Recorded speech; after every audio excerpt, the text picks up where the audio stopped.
Welcome to San Angelo, Texas, home to some of the hardest water in the United States. It all starts underground in limestone reservoirs where the water absorbs calcium and magnesium carbonates. Then wells, springs, and runoff from rain flow into above-ground reservoirs where 100-plus degree temperatures during summer days evaporate the water, concentrating the minerals before it is distributed to the city.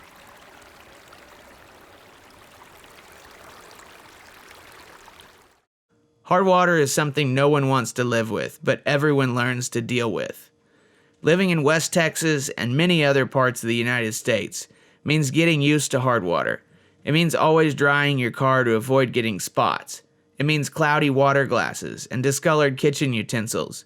It means clogged faucets and a shorter life for appliances.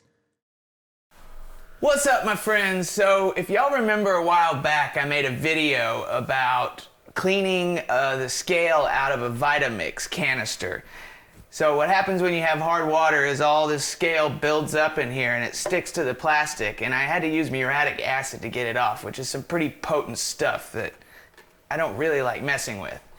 A company out of Wilmington, Delaware called YARNA sent me their water descaler, the CWD30. It'll fit on up to a 2-inch pipe, and we're going to install it.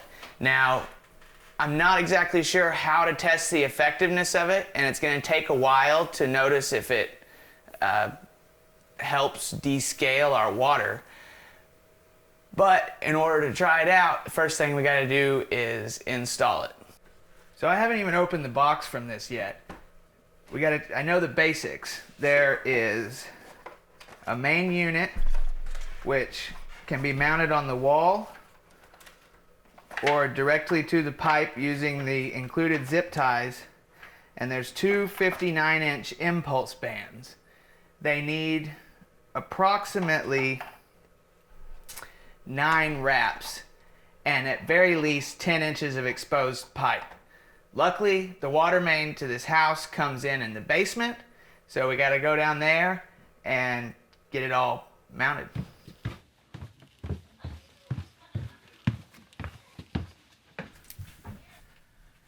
So we got lucky in this old house built in 1925 that it had a basement. The water main comes in from underground and runs up towards the ceiling in the basement where it crosses and distributes to the rest of the house. So just choosing an open piece of pipe, we're going to mount straight to the pipe by just putting a zip tie through the holes on the unit that would be mounting holes or for a zip tie. And then strapping it to the pipe.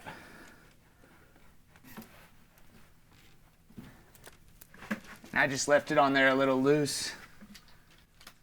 I'll position it properly and then tighten the zip ties up from behind. Get the cord out of the way. And now we're going to take the impulse bands and wrap them around the pipe. In the case that you mount the unit to the wall, the bands need to be at least a 1/2 inch apart.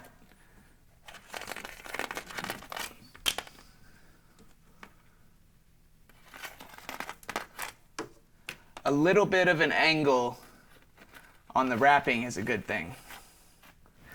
Once the impulse bands are wrapped around the pipe, take a zip tie at the end and secure it. Now we got to do the other side. The direction of the wrapping doesn't matter.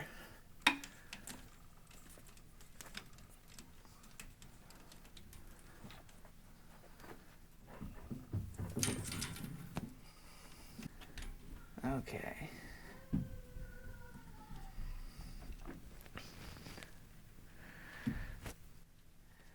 Once the other side's wrapped, use a zip tie to secure it on the end.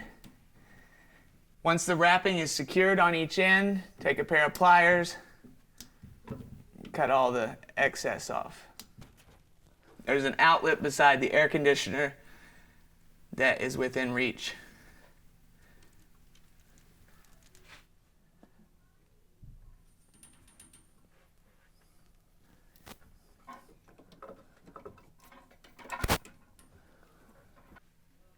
When the lights on the front of the unit come on, you know it's working and it's doing its job. I've got to show y'all something. The reason I'm excited about this thing, I mean, hard and soft water is not the most exciting thing in the world, but here in San Angelo, the water's really bad.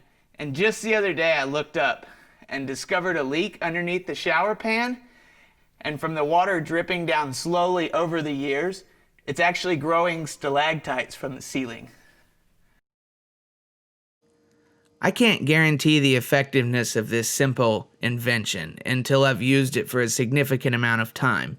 But if it does what they claim, it means having appliances last longer. It means no chemicals in the water you consume.